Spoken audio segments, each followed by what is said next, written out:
màn đêm nhẹ buông xuống, anh sẽ ru em giấc ngủ ngon.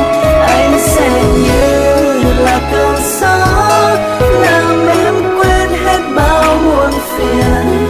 Anh sẽ nâng niu vòng tay ấy, không để em một ngày xa anh.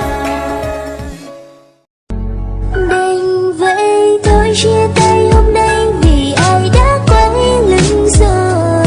Ngày rồi khi buông lời câu yêu lại vội vàng bước đi trong màn mưa. Nhẹ nước mắt khi đôi ta không còn nhau thì em cũng không thể ngờ là tại em hay vì anh ta. Cuộc tình ta chia ly hôm nay nào ai biết sẽ thế nào.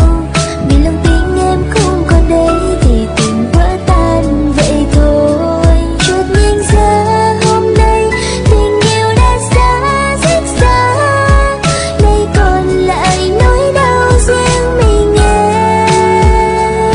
Từ khi đôi ta chia tay hôm nay mà đôi biết kết thúc của cuộc tình.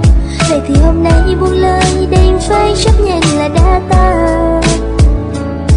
Nhưng mà em không tin rằng là đôi ta đã vỡ tan như thế này.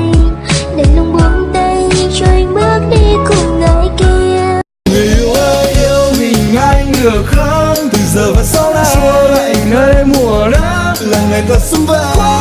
Con tim bao gầy nếu trong tình yêu đông đầy, hãy để anh chứng minh cho em thấy. Người yêu ơi, yêu thì có gì sai, không là anh thì ai. Để anh đưa em về là tình yêu mãi mê, mặc kệ người ta cười chê, bởi vì tình yêu là thế. Làm người yêu anh nhé baby, rồi làm vợ anh nhé baby, làm người yêu anh nhé